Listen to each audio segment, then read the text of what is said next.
সম্মানিত যাকিরিনের আলোচনার কলবর বৃদ্ধি করতে চাই না, শুধু এতটুকুন বলি আমরা খুব সংক্ষিপ্ত আলোচনার মাধ্যমে আমাদের যেহেতু পবিত্র জুমার নামাজ, খুতবা, আবার সুন্নত নামাজ অনেকগুলি কাজ আছে, তা আমরা আলোচনার কলবর অল্প সময়ের মধ্যেই ইনশাআল্লাহ এই কলবরকে সমাপ্ত করার চেষ্টা করব।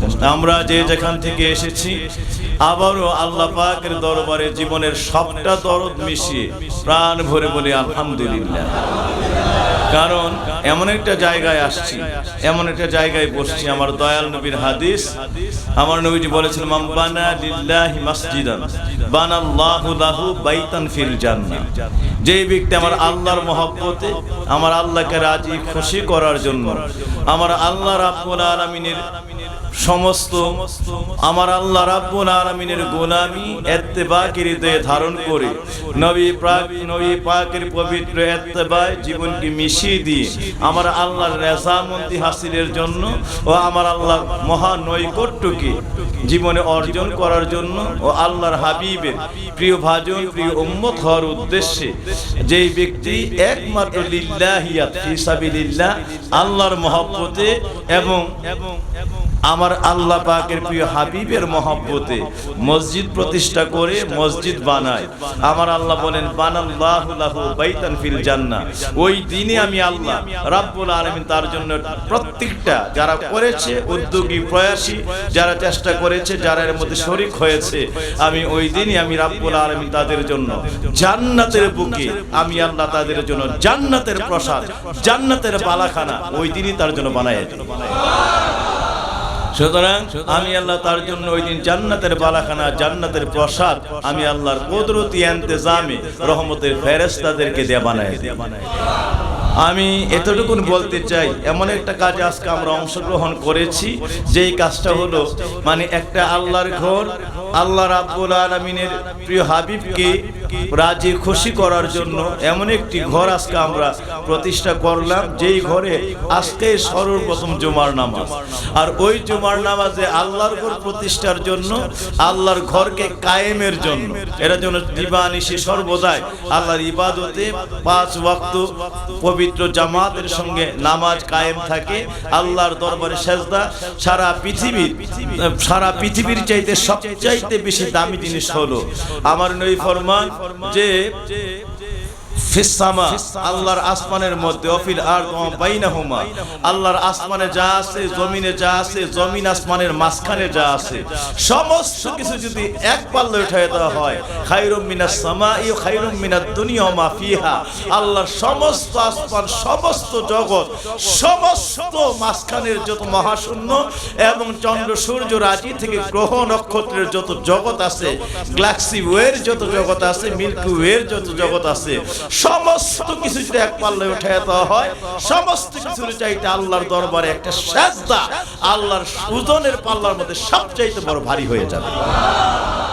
সুতরাং এমন একটা আমলের ঘর এখানে প্রতিষ্ঠিত হয়েছে, যেখানে প্রতিদিনই 5 ওয়াক্ত, অন্তত 5 ওয়াক্ত নামাজ জামাতের সঙ্গে কায়েম ও দায়েম থাকবে। ঠিক না বে ঠিক? আল্লাহু আকবার। এমন একটা আমল যেটা আসমান জমিন এক পাল্লায় উঠায় দিলে সমস্ত কিছুর চাইতে আমলের একটা সাজদা আল্লাহর কাছে সব কিছুর চাইতে ভারী হয়ে যাবে। আল্লাহু আকবার। আমরা এই জন্য খুশি না বেজার?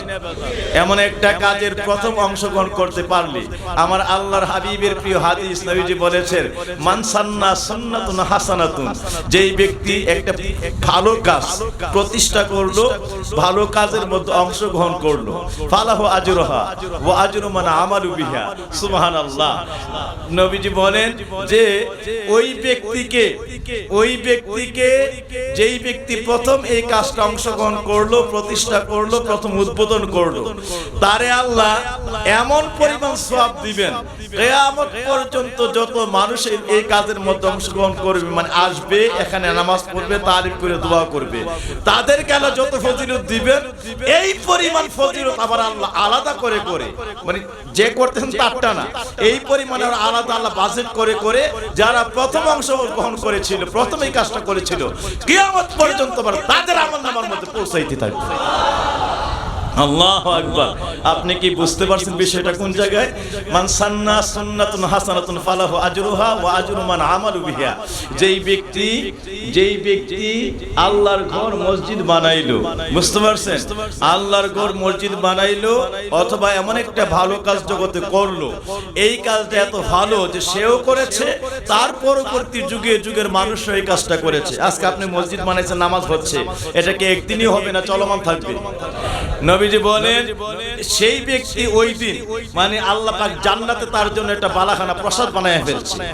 যত পরিমাণ ফজিলত ওই দিন আল্লাহ তাকে দিচ্ছে, কিয়ামত পর্যন্ত যত মানুষ এই ঘরে এসে আমল করবে এই পরিমাণ আমলের সওয়াব আল্লাহ আবার কিয়ামতের দিনও তার আমল নামায় পৌঁছাইতে থাকবে।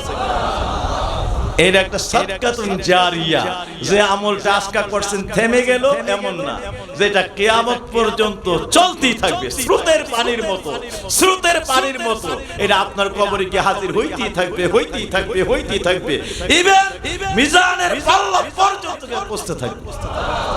সুবহানাল্লাহ। তাইলে এমন একটা কাজে আমরা আসতে পেরে খুশি না বেজান? জোরে বলি খুশি না বেজান? আমার বাবাজিরা, অল্প সময় বেশি কষ্ট হইব? আমাদের সময় তো 1:30 পর্যন্ত, এমন আমাদের কাছে কয়েক মিনিট সময় আছে, তো 4-5 মিনিট। আর আমরা আমার বাবাজিদের খেদমতে বলতে চাই, আমার আল্লাহ রাব্বুল আলামিন যখন হযরতে নবী ইব্রাহিম আলাইহিস সালামকে বললেন, ইব্রাহিম রে, আমার বাইতুল্লাহ নূহ আলাইহিস সালামের মহাপ্লাবনে অনেকটা ক্ষতিগ্রস্ত হয়ে গেছে রে আমার ইব্রাহিম, তুমি আবার আমি আল্লাহর বাইতুল্লাহকে সংস্কার করে দাও, তোমার উপরে দায়িত্ব দিলাম, তুমি এবং তোমার সন্তান আমি আল্লাহর বাইতুল্লাহকে পুনরায় নির্মাণ করে দাও। আল্লাহ দায়িত্ব দিছে বাপ বেটা দুইজনে, মানে বাপ হইল খলিলুল্লাহ, ছেলে হইল জবিহুল্লাহ, যে দুইজনই আল্লাহর নামে কুরবান হয়ে গেছে, নবী ইব্রাহিম ও নবী ইসমাইল। কারণ ইব্রাহিম তো আল্লাহর মহব্বতে আউশের জিনিস কুরবানি দিয়েছে, আর আউশের জিনিসও বলছে সাতাজিদুনি ইনশাআল্লাহু মিনাস সাবিরিন।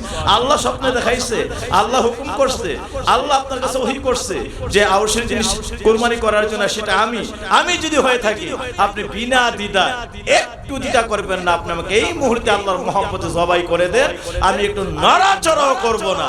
আমি আল্লাহর দরবারে এমন ভাবে আপনি পাইবেন আমাকে যে সব চাইতে বড় সবর অবস্থায় যে আল্লাহর দরবারে কুরবানি হচ্ছে, একটু নড়াচড়াও আমার দেহের মধ্যে খুঁজে পাবেন। আল্লাহু আকবার। আল্লাহ চাইছিল দুইজনের মনটাই, বাবা কেমন আফসোসের জিনিস সন্তানের কুরবানি করতে পারে, আর সন্তানও বা নিজের আল্লাহর দরবারে কেমন করে সইপা দিয়া কুরবানি হয়ে যাইতে পারে। এটা উভয়ের মন পরীক্ষা করছে। সুবহানাল্লাহ। মনের পরীক্ষায় দুইজনই পাস, ঠিক না বে ঠিক? বাবা কুরবানি কইরা পাস, আর ছেলে কুরবানি হইয়া পাস। ছেলেও বলছে আল্লাহ যদি চায় থাকে একদম কুরবানি করে দেন, আমি কুরবানি হয়ে গেলাম। সুবহানাল্লাহ। সুতরাং আমার বাবাজিরা ওই বাপ বেটা দুইজনের দায়িত্ব দিচ্ছে।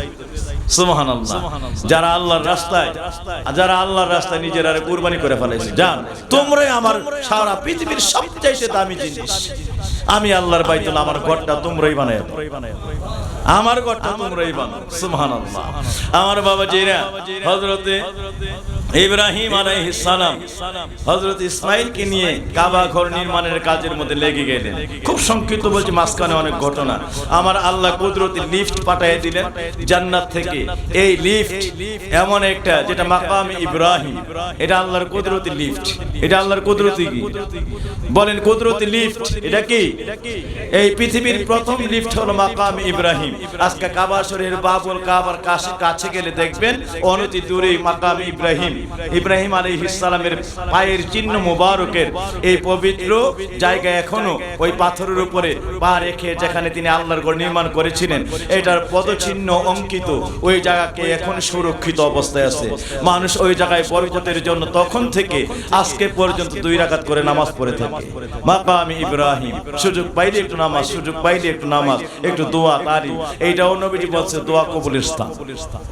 এইটাও কি দোয়া কবুলের স্থান, অর্থাৎ আল্লাহর জান্নাত থেকে এমনটা পাথর পাঠিয়ে দিয়েছিলেন। নবী ইব্রাহিম পাথরের মধ্যে কদম রাখছেন। আল্লাহ বলছেন কদম রাখেন।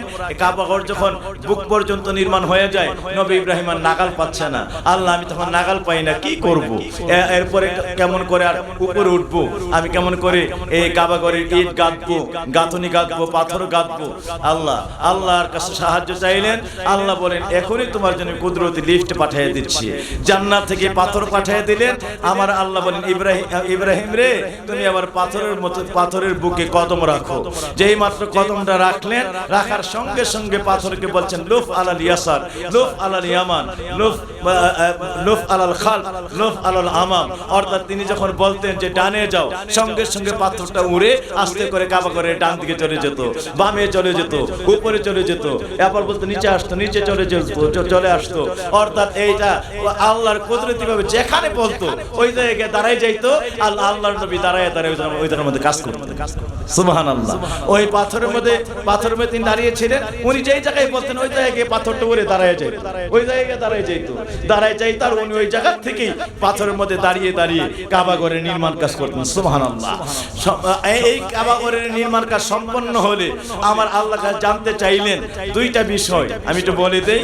এর মধ্যে আরো দুইটা বিষয় আছে। সারা পৃথিবীকে তিনি কাবার ছাদের উপরে দাঁড়াইয়া সারা পৃথিবীর মানুষকে পবিত্র হজ পালনের জন্য কাবা ঘরের বুকে দাওয়াত করেছিলেন। আমার বাবাজিরা, এর মধ্যে পাথরটা কি করবেন? আল্লাহ রাব্বুল আলামিন বলেছিলেন পাথরটা এই জায়গার মধ্যে তুমি এটাকে সন্নিবেশিত করে দাও।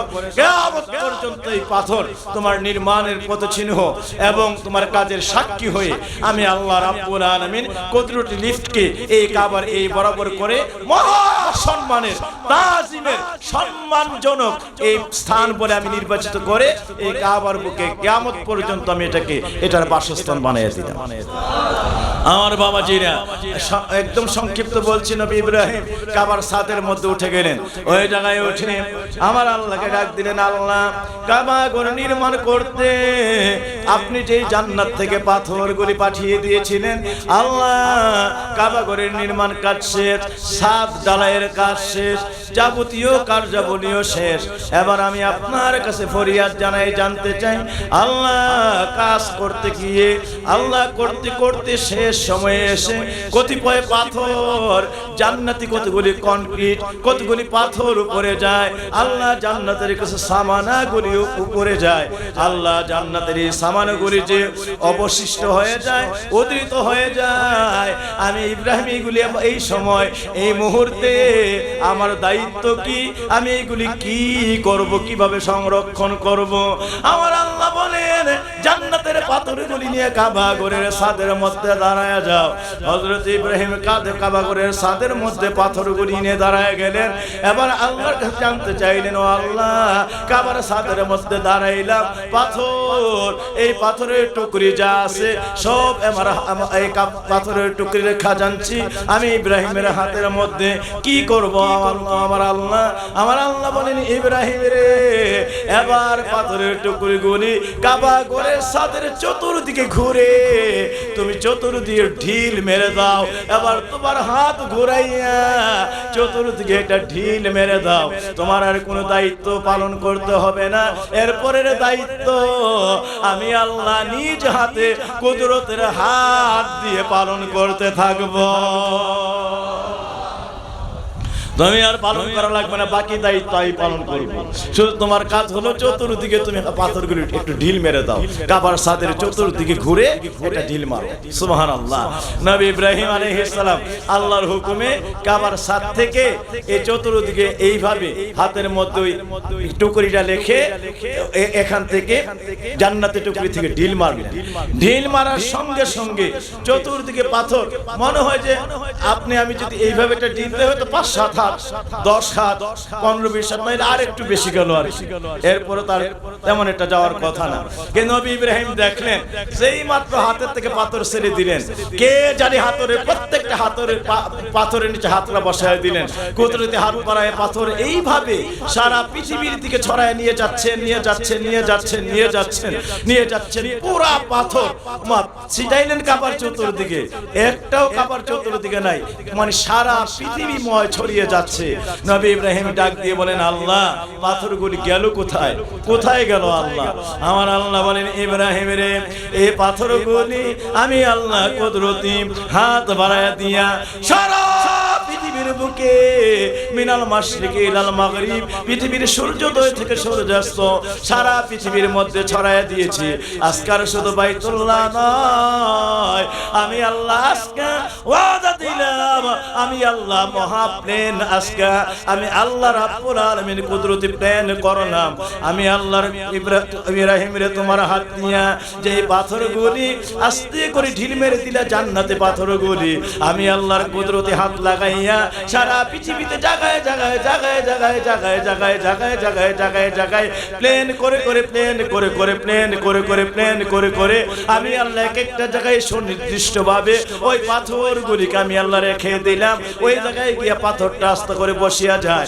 আর তুমি শুনিয়া নাও, সারা পৃথিবীকে জানায়া দাও, এই কাবা ঘর নির্মাণের পরে অবশিষ্ট আজকের এই পাথরগুলি পৃথিবীর যেই জায়গায় গিয়ে এক একটা পড়ছে, যেই জায়গায় আমি আল্লাহ রাখছি, কিয়ামত পর্যন্ত ওই জায়গা তো একটা করে মসজিদ নির্মাণ হতে থাকবে। আল্লাহু আকবার, আল্লাহু আকবার। আমার বাবাজিরা যে জায়গায় বসে আছে, আল্লাহর কসম, আল্লাহর কসম, আল্লাহর কসম, কাবার মালিক সাক্ষী, এই জায়গা তো জান্নাতের একটা পাথর।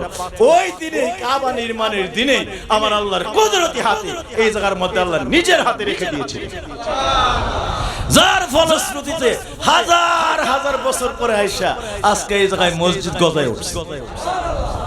এটা প্লেন কাপ, জোরে বলি প্লেন কাপ, আরো জোরে প্লেন কাপ। আল্লাহর হাজার হাজার বছর আগে আমার আল্লাহ ওই কাবা ঘর নির্মাণ করা জান্নাতের কনক্রিট গুলি, একটা কনক্রিট একটা পাথর আল্লাহ খুশগড়ের জমিনে এই জায়গার মধ্যে আল্লাহ কুদরতি ভাবে আমার আল্লাহর ইঞ্জিনিয়ারিং প্লেনে, মহা কুদরতি প্লেনে আমার আল্লাহ এই জায়গার মধ্যে আল্লাহ স্থাপন করে দিলেন। এই জায়গার মধ্যে আল্লাহ বাজেট করে দিলেন। এই জায়গায় আল্লাহর কুদরতি হাত দিয়ে আল্লাহ রেখে দিলেন। আমার বাবাজিরা, এই জমিন দুই কারণে ধন্য। একটা হলো এই জায়গার মধ্যে জান্নাতের পাথরটা, আল্লাহু আকবার, আল্লাহু আকবার। এই জায়গায় জান্নাতের পাথরও আছে, আর পাথরের সঙ্গে আমার আল্লাহর কুদরতি হাতের ছোঁয়াও লেগে আছে।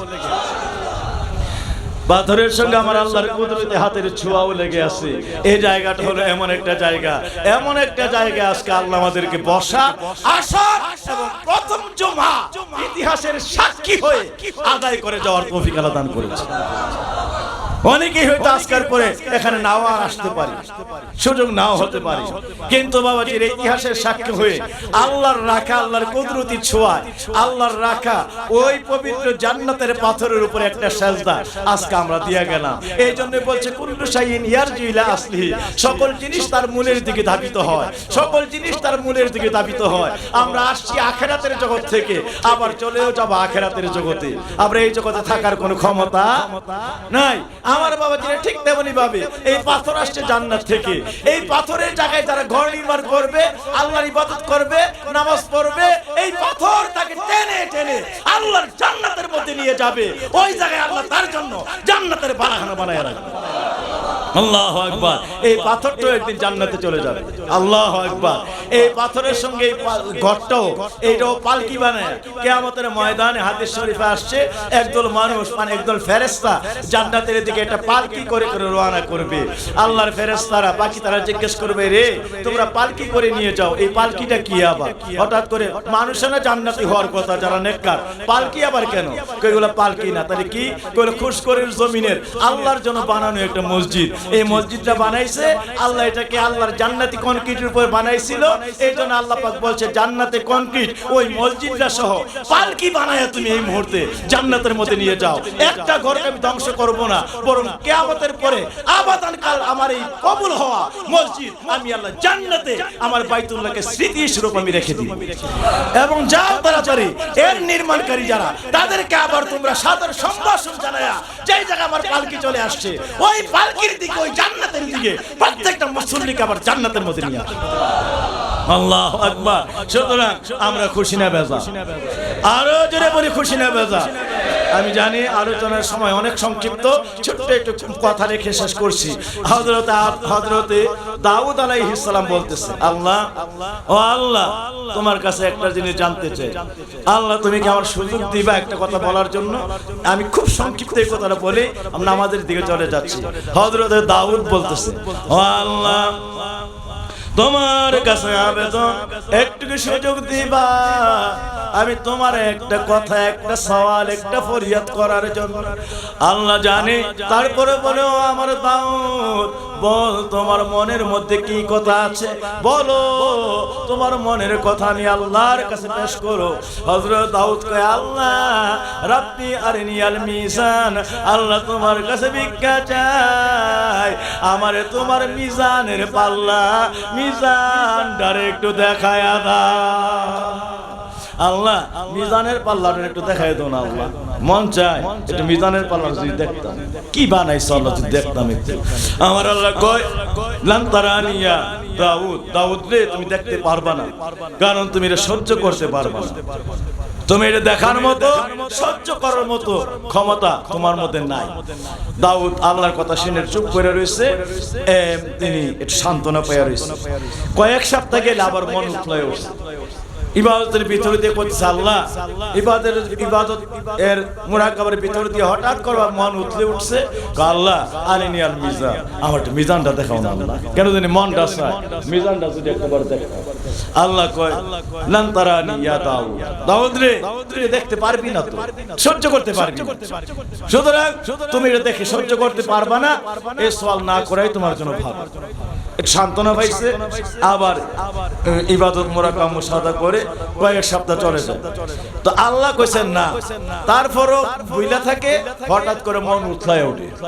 আবার কয়েক সপ্তাহ গেলে আল্লাহর কাছে, আল্লাহ আরিনিয়াল মিজান, আল্লাহ ওখানে দেখবেন যে না নিষেধ করেন বাচ্চাদেরকে, এই যে বাচ্চারা করতে বেশি যায়, এদিকে দাও না, হ্যাঁ জানি এর মধ্যে কি মজা, এর মধ্যে বেশি যায়, বুঝতে পারছেন?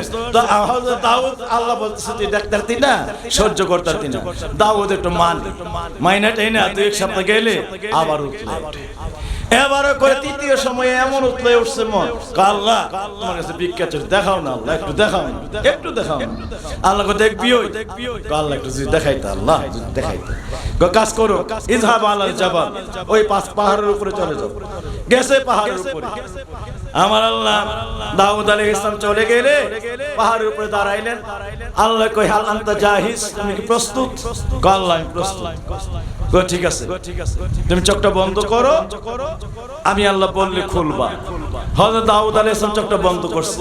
আল্লাহ কয়, দাউদ চক্ষু খোলো, তোমার চক্ষু তুমি খোলো।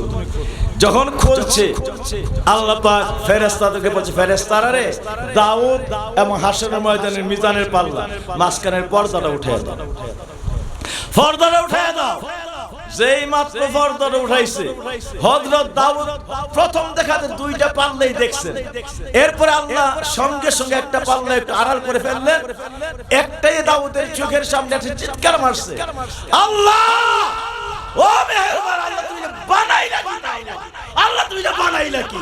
এই কথা বলে কাঁপতে কাঁপতে কাঁপতে কাঁপতে দাউদ সঙ্গে সঙ্গে পাহাড়ের মধ্যে পড়ে বেহুশ হয়ে যায়। আল্লাহ তুমি যা বানাইলা, এই বলেই তিনি কাঁপতে কাঁপতে বেহুশ হয়ে যান।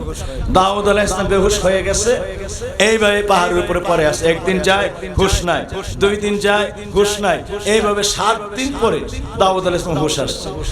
আমার আল্লাহ দাউদ যখন হুশ এসেছে, আমার আল্লাহ জিজ্ঞাসা করে, দাউদ রে, কি হয়েছে তোমার, কি দেখছো, কি বুঝছো? সঙ্গে সঙ্গে দাউদ আল্লাহর কদমে আবার সিজদায় পড়ে যায়, ডাক দিয়া বলে, আল্লাহ, ও মেহেরবান মালিক, কি বানাইলা এরা, তুমি কি বানাইলা আল্লাহ? এখনো আপনার কাপ, অন্তরের কাপ এখনো আমার মধ্যে সিলসাল, আমার আত্মা কম্পন এখনো যায় না, কি বানাইলা ও আল্লাহ? আমি একটা পাল্লার কথাই বলতে পারি, আরেকটা পাল্লা আছে না নাই বুঝতে পারি না আল্লাহ। তবে তোমার কাছে জানতে চাই, ও আল্লাহ, এটা কি বানাইলা? না পাইলাম এটার শুরু, না পাইলাম এটার শেষ, না পাইলাম এটার পরিধি, না পাইলাম এটার তলদেশ, না পাইলাম এটার ব্যাসার্ধ, কি বানাইলা আল্লাহ? তোমার কাছে একটা কথাই জানতে চাই, তোমার মিজানের পাল্লাটা কত বড়? আল্লাহ মিজানের পাল্লাটা কত বড় একটু তোমার কাছে জানতে চাই। আমার আল্লাহ কয়, দাউদ তুই শুন, আমি আল্লাহর 7 আসমান 7 জমি, অমা ফিহা, চন্দ্র সূর্য গ্রহ নক্ষত্র, যেই সূর্য এই পৃথিবী থেকে 13 লক্ষ গুণ বড়, এই 13 লক্ষ গুণ বড় সূর্য থেকে কোটি কোটি গুণ লক্ষ গুণ বড় হলো গ্যালাক্সি ওয়ে, এরপরে হলো অ্যাস্ট্রোনাস, মিল্কি ওয়ের যত নক্ষত্র আছে, এরপরে মেগেলিয়ন শুরু করে, এরপরে ব্ল্যাক হোল থেকে শুরু করে যত জগৎ আছে, সমস্ত কিছু সূর্যের থেকে কোটি কোটি গুণ বড়। এই সমস্ত সূর্য চন্দ্র যত কিছু আছে, আল্লাহ বলতেছে, ও আমার দাউদ তুই শোন, এই অ্যাস্ট্রোনাস একটা নক্ষত্র আছে, ওই নক্ষত্রের মধ্যে যদি চন্দ্র সূর্য দুনিয়া সকল নক্ষত্র একলগে ঢুকায়া দেওয়া হয়, একটা তুখমার দানার মতো ঘুরতে থাকবে, এটা তুখমার দানার মতো। আর এই চন্দ্র সূর্য গ্রহ নক্ষত্র পাহাড় পর্বত দুনিয়া আসমান এমনকি লৌহ মাহফুজ পর্যন্ত যদি এই পাল্লার একটা পাল্লায় ঢুকায় দেওয়া হয়, মিজানের পাল্লা একটার মধ্যে ঢুকায় দেওয়া হয়, এই এক পাল্লার 2 পাল্লা নয়, এক পাল্লার 1 কোটি ভাগের 1 ভাগ জায়গাতে একটা আটার গুড়ির মতো ঘুরতে থাকবে। কিসের গুড়ির মতো? এটা আটার গুড়ির মতো ঘুরতে থাকবে, এক পাল্লার 1 কোটি ভাগের 1 ভাগের ভিতরে, বাকি পাল্লা বাকি থেকে যাবে। হযরত দাউদ আবার সিজদায় পড়ে গেছে, আল্লাহ তোমার কাছে জানতে চাই, এই পাল্লাও কি আমল দিয়ে ভরে যেতে পারবো? আল্লাহ এই পাল্লাও কি আমল দিয়ে ভরে যেতে পারবো? আল্লাহ মানুষ কি জীবনে জান্নাতি হবে? আল্লাহ মানুষ কি কোনোদিন জান্নাতি? মানুষ কি কোনোদিন জান্নাতি হবে?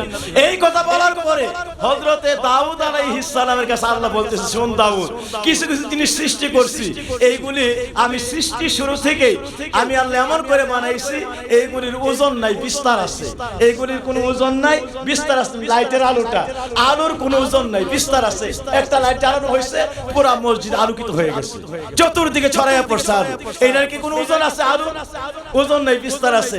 আমার আল্লাহ আখির জামানায় আমার এমন একজন নবী আসবে, এই নবীর উম্মতদের ক্ষুদ্র ক্ষুদ্র আমলগুলি আর আমলের সঙ্গে যখন আমার নবীর দরদ থাকবে, আমার নবীর উপরে সালাম থাকবে, যেমন আদমের দোয়া কবুল হয় না 300 বছর, ওই দোয়ার ভিতরে যখন ওই নবীর নামটা না আসে, উসিলা না আসে, আমার দাউদের ওই নবীর নাম লয়ে যখন বন্ধ করি ডাক দিবে, আমি আল্লাহকে উসিলা ভিক্ষা চাইবে, দোয়া কবুলের জন্য, তওবা কবুলের জন্য নামকে দরুদ কে উসিলা বানাইবে।